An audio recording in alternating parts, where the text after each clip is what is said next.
Hello there. This week I am chatting with Andrea and Daniel, who have the Casitas Vista Verde in Volcancito up near in Boquete. They're going to be chatting about what their experience was like starting a business. And one of the things is you have to be patient and manage expectations. So why am I standing near my gate with all these holes in it? Because I have my own example of managing expectations and how some things are just on a different timeline here. It's a little breezy. Hopefully the wind isn't too bad. About a month ago, I contacted a guy. He actually did my roof. He installed my roof. About cutting those holes in the metal gates because when it gets windy, it kind of rattles the gates. And I thought, drilling some holes in them would make the wind just pass more easily. Originally, I was going to have like the 4-inch holes all the way across. Well, so he drew it all out. It was very meticulous. Everything was spaced accordingly. And then he started to drill, and the drill bit broke. Stopped working after like 2 holes. And then, okay, so that was a 4-inch round bit. That was a metal bit supposed to go through metal. And, each drill will tell you the size or the thickness, millimeters, I guess, of metal that it can handle. There wasn't another one in El Valle. So I told him, I'm going to Coronado, I'll pick up a bit. Well, there was no 4-inch bit, so I just got a 3-inch bit. And there were a few delays. I don't remember exactly what, but maybe one day he doesn't show up, and so I messaged toward the end of the day, like, when are you coming? Oh, tomorrow. Then tomorrow comes, and he's not here at 8 or 9, and I message, oh, I'll pass by later. Later comes, and the drill bit that I bought, the 3-inch one, works for 2 holes and quits working. So I had to create a new plan because, no. So originally they did get a lot of holes done, and then, my drill bit broke. So then I had to reconfigure the plan of where the holes are going to go, because at this rate, it was going to be taking 6 months and 6 drill bits. And also, I had to let go of my attachment to symmetry. Not all the holes are 4 inches. Some of them are 3 inches. And it's not the pattern that I originally had anticipated or wanted. And you know what? I don't care. Which is a big deal for me to say, because I used to be kind of attached to, I want things the way that I want them. And, I like symmetry and things that are even. But honestly, it does not bother me at all. I'm going to show you one other example of how I had to just kind of compromise because of what was available. Anyway, it took a month to get the gate done with the holes. It's going to get really loud now because somebody's coming by. And they painted the gate, and I think it looks great. This set of windows is in the 2nd bedroom, and originally I wanted the what are they called? The windows where you push them out, awning windows with screens, obviously to not let bugs in. And I wanted to get them pre-made. There are no pre-made awning windows with screens. They do have them without screens, but I didn't want to go through the trouble of finding, screens to get made to size. And so I just bought 3 of those small windows. They were a little smaller than I wanted if I was going to do the sliding. And then the guys working actually came up with, the idea for the glass block. So is it perfect? No. It's very eclectic, but so is my house. Did I want the awning windows? Yes, that would have been my preference.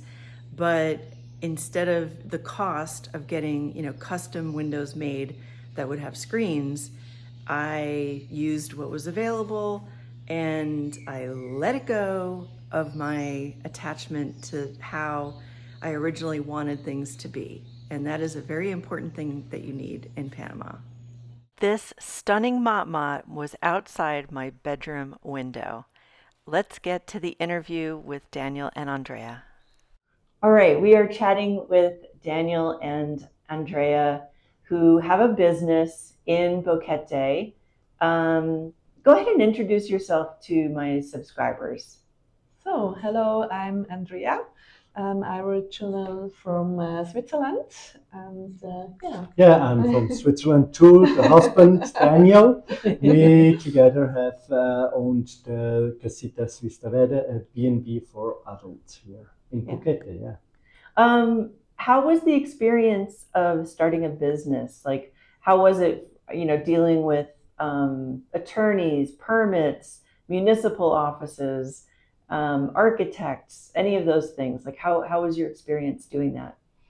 Yeah, it was a lot of work and a lot of question marks. So at the beginning, I think a very important point is that you have a good attorney. Because they know all the steps and they can ask you what you need about the paperwork and all the stuff. But it needs time. That's the point, I think. Yeah, I think really when you have a good lawyer, you have a lot of headache for other stuff. Yeah. So he can do that for you, and we was really happy because it was less problems with that part, and it was really fast, and I think also less paperwork than you would have in Switzerland. So it was really easy for us. I would really say that, and yeah, with construction you have to calm down, and but patience, but I must say also here we had a good constructor from England with 9 up to 12 Panamanians working here. Yeah. In 3 months we had construct our designed casitas and the pool area. Yeah. This was also really a good experience with them, and there are already some of them we have as friends from the Panamanian side, and it's important, I think, when you have the same eye level, especially with the Panamanians, when you are not snobby, something like that, you really talk with them on same eye level, and then they are really accept you also, and then works pretty good in this case. But you have to be on place. That's very important. Yeah, because you have another meaning about quality, about design, about the details. So we are Swiss. So by us, it's perfect. And that's not the Panamanian style. And then it's good when you are on place and then you can discuss and, make it like this. And so that's very important.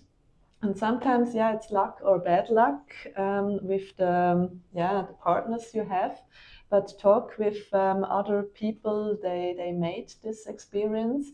We have a good network, so we can recommend people. We know, that's a good man, and he make good work, and that's very important because it gives a difference. Yeah. I mean, good was that I was a master gardener. I was learned master gardening, and at last I was working as an owner of building at the airport Zurich with a 50 million project. So I know about buildings and construction stuff. That helps. That helps a lot. I made here also valuation for English companies here in Panama. So I know a lot about the construction. That was really helping hand for me. But also the Panamanians saw me how I was working in the garden, because in the same time they was working at the houses at the casitas, I was working in the garden to make all by myself as a new design of the garden. So they saw we work also as hard. And I think this was really the access to have really good work together. Yeah. And so you found these people that you trusted. Like, how did you find people that you trusted? Did you ask other people living here? Yes. Sometimes it's asking, sometimes it's also, look, we made in many things, we made the experience. Yeah.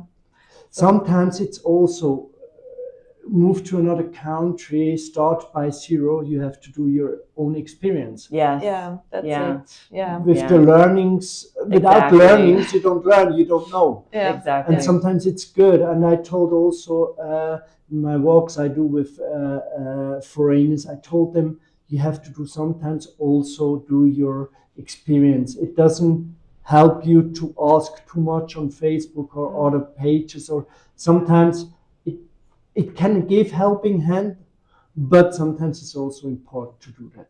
Yeah.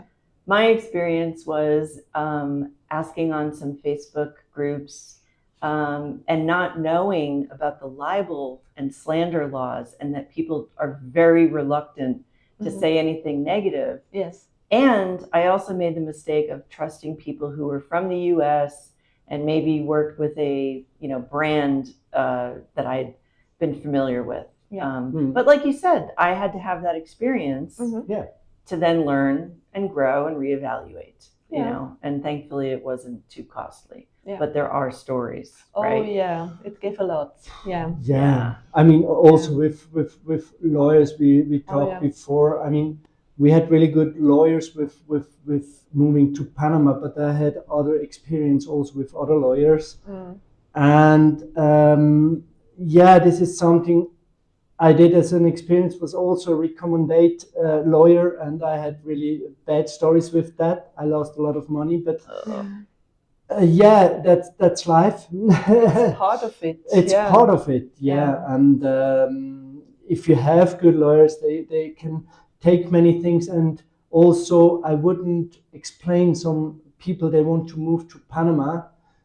It's not my person that I can told something about the visa, because the visa changed so much. You must be really on point. I can't do that. So I always told them, look, I can help you buy house stuff or something on place, but everything about visa or details like that, go to the lawyer and ask them. They know it. This is her job. Yeah, exactly. Well, you've lived here now in Boquete for 3 years, and what kind of changes have you seen just in that time? A lot, because we arrived after COVID, so the whole economic was down, and now it grows and grows. So one part, it's positive, so it's a lot of good vibes, and a lot of people came here and make business, and it gave a lot of different stores and restaurants, so the infrastructure getting better and the possibilities as well. But the other side, it's too fast growing for me. So and sometimes it's a little bit scary, because we had huge projects, and we are a village, so Boquete, it's not a big city. But sometimes they have big areas, and also they cut trees, jungle parts for new properties, and that's really sad. Sometimes, we have the feeling it's no regulation here, or not enough. I mean, it's in history that Boquete was always the place to go for holidays for Panamanian from the city. And this is a part that grows now really fast. Many vacation houses and apartments. And we had this in Swiss and in Switzerland. They made some rules many years ago that the problem is we construct a lot of houses and need infrastructure that we don't have. It's getting much better than other years with the infrastructure, but we need more and more, and we are a little bit too fast with the construction. But they need then this infrastructure for people. They don't live here. They are sometimes only 2 weeks here. The whole year. So we have a lot of construction. They are like cold, because no one live here. And this is especially problem out of season, or means outside from the vacation time. that then also like restaurants or shops or hotels, they have really problems to get an income because the houses, they are empty. Yeah. So yeah, and it's a good mix from locals and foreigners, but sometimes it's so crowded. So also with the traffic in Boquete. So we like to go to David as well. It's 40 minutes from here because it's more the local life. Yeah, because sometimes we feel us in a bubble in Boquete, and also when we have events like the Feria de las Flores y del Café, it's full, and not really comfortable to live here. Yeah, we are really happy that we are before Boquete. This is something that always I look with clients also when they look for a rental or a property to buy. Look that you are before Boquete, that you have the option to go to David, to go to the hot springs, to go to the beach without big traffic jam. Yeah. So is the traffic more located like in the town of Boquete? Yeah. Because it's just the one road, right? Yes, exactly. One road in, one road out. Right. So yeah. I mean, we kind of have that too in El Valle, and I usually just stay home on weekends. Yeah. I appreciate that we have busyness, but I love being home. Yeah, and not having not having to participate in it. But so one thing you talk about the development and the trees. What happened at the edge on the other side of your property? There was that. Basically, it kind of sounds like there was some clear cutting. Yeah, this is a big problem because it gives a lot of more money if you cut down trees and you build houses that you can sell. So this is more attractive for investors, of sure, and this is not controlled. And in Switzerland, you have rules; they control it. When you have 7 trees and more, it will be like a forest. Also in your garden, you can't cut trees, and when you cut one, you have to plant a new one. And here by our neighborhood, in one neighborhood, they cut a big area with trees down, what was jungle. I mean, we had pumas here, we had really wild animals here. And probably we lost them because of cutting trees and also a lot of water more coming down.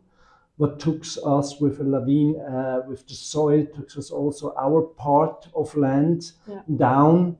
The public down, the center of Boquete will have more and more problems. So the nature, it's really blooding in this case. And the problem is we also as a neighbor, we don't have any possibilities. We can go to the ministerial, but we are foreigners. We love to live here and we won't stay here. We don't want to get problems.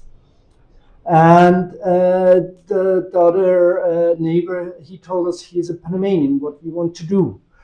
So this is a bit a problem and it's not controlled.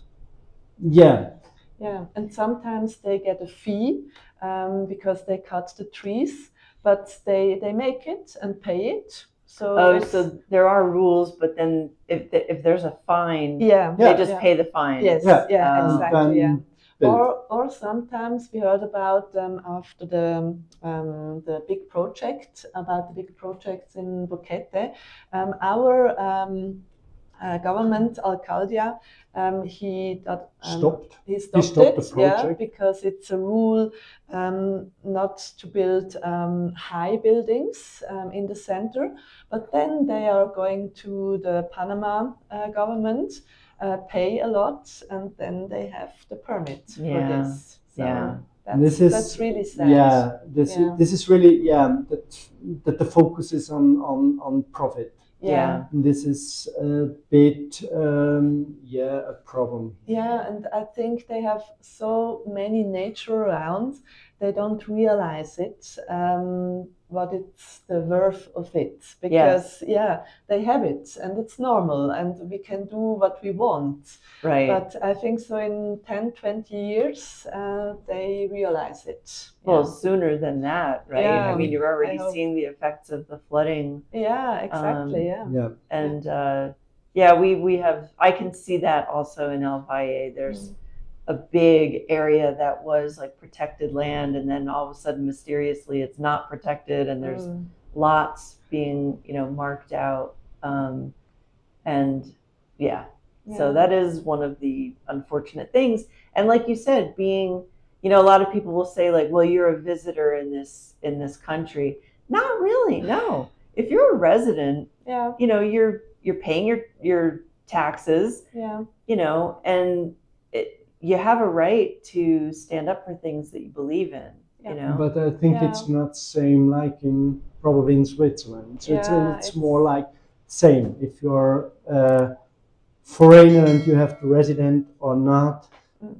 Here I felt sometimes a little bit, alone. That when you talk then with some Panamanian friends or some also people, they have good access to ministerios.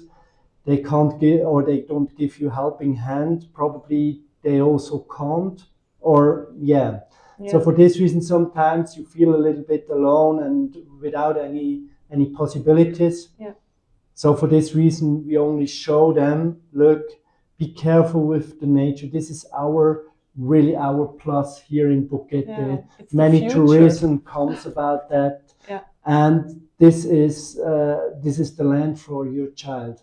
Exactly. So they have to build something with this land, with this nature. They have to live with that. And when we are not careful with jungle, with trees, we lost a lot.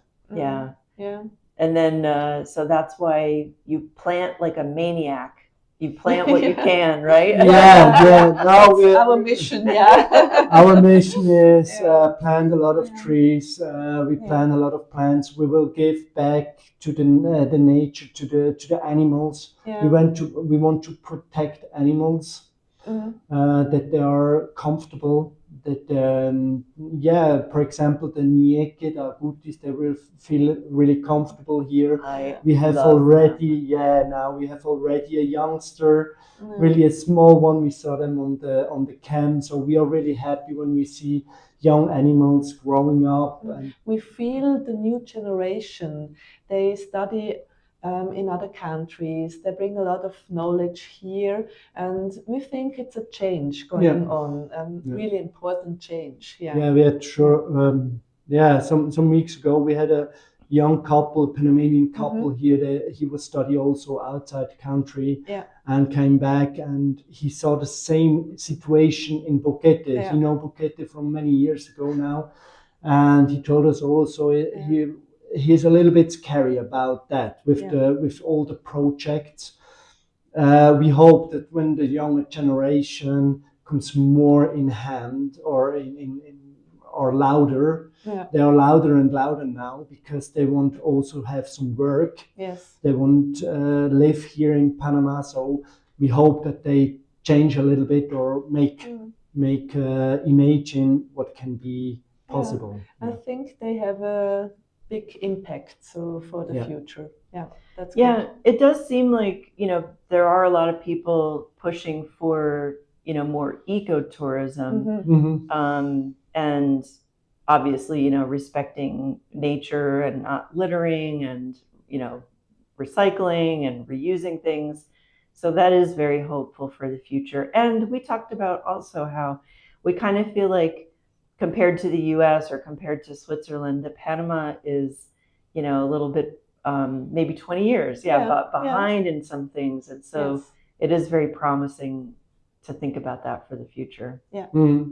But also, sometimes you think, no, we had this already in Switzerland. We can told you what was going wrong in Switzerland. What we did, but they have also to do her own experience. her own learnings. Yeah. Probably it's that. And then you have to look how they go with the learnings. What is the solution for that? Yeah, and in history, you must know. I mean, Swiss and German was already here to found Boquete. We was the countries grow up farming here. For this reason, in Cerro Punta, you have Nueva Suiza. We was already here. We give helping hand for farming already. So, it was growing up here in the 1800s with a scientist from Germany who was coming here for some stuff. And that grows with this time together and bring it forward and the next level. That's true. I remember going to like the little Switzerland in in like between Vulcan and Cerro Punta, right? Exactly. Yeah, it's beautiful. So all right, well, I really appreciate the picture of the reality, because I don't like to just only talk about like the positives and good stuff, because it's just not reality. It's not reality based, you know? That's really true, and for me also, for us also important. And it's important that don't fix on the negative side, but be careful and check out. Important is check out where you want to live, what it can pass here. Or for example, we have around canyons. Okay, the soil can be flow away, but we can have any construction nearby. So be careful when you go into an area with houses and you have already construction around you. You will be sure that probably next 5-10 years will be the same. So for this reason, look where are the goods. Took the goods out for you, not for the meaning from other people. So look what is important for yourself. Take the goods. That the negative side can be by side. And what are some lessons that Panama has taught you? Like, how has Panama life changed you a little bit? How are you different today than maybe you were 3 years ago when you first moved? I'm really a structure man. For this reason, I was really controlled. And for me, was the biggest learning to be flexible. To Always. be really flexible. When someone now asks me what you think in 5 years, I told him I don't know what is in the next 2 hours. So never ask me in 5 years. I don't know. So flexibility for me. And for us, it is really a life school. You learned about yourself and the life. And I think in Switzerland, we are all correct. We are all must be perfect and better and higher. And so we have a lot of pressure. And then here you realize it gives other ways. And it's also okay. So what are the benefits of all this pressure, of all these things? You mean it's very important. And then you let go something and adapt new things, and that's really cool. And I think also be in the moment and enjoy life, because you never know what happened. And the Panamanians, they make it great. They are here, and then a rainbow, and we have many rainbows, but every rainbow, it's an experience for them. And they enjoy it. And then they are late 5 minutes by the meeting, but the people they wait, they ask, hey, what happened? And then I showed this rainbow here. That's the picture. Oh wow, that's great. And it's not a problem about this 5 minutes. And it shows us a lot for another lifestyle and another human being, I think. And I think that really helps us grow as people. And also I think keeps the brain active and flexible, like, because if you can adapt to things, I think that's good. For me, like as I age, I think being more adaptable and flexible is a benefit. Really. Yeah, and also in Switzerland, it's a target to be retired because it's so stressful on work, and it's so now 2 years and then I have it and then I can enjoy life. And here we think about when we are healthy and 70, and then we have our business still again because we have passion for it and we like it. Probably less people, probably a little bit more days off between some periods, but why not? Why not work as long you can? Yes. When you love it, when you have passion. That's the important point. Yeah, absolutely. Yeah. Well, thank you so much for your time. It was really wonderful to chat with you. Thank you. Thanks a lot. For the opportunity. These flowers are going to be in the garden update video, but they're too beautiful to not video them more. These bulbs were bulbs that I planted 4 years ago. 4 years ago. And they just started blooming now, 4 years in. They don't have a fragrance, but they are so beautiful. I'm really hoping that the bulbs multiply and that they kind of take over the area. So thank you so much for watching. And if you're considering expat life, please consider my expat clarity session. I just had another session with a couple last night, and she said she took 3 pages of notes, and I think that they enjoyed the information. It can definitely feel pretty overwhelming, and I can help you even just get clarity on if expat life is right for you. Thank you so much for watching, and I'll see you next week.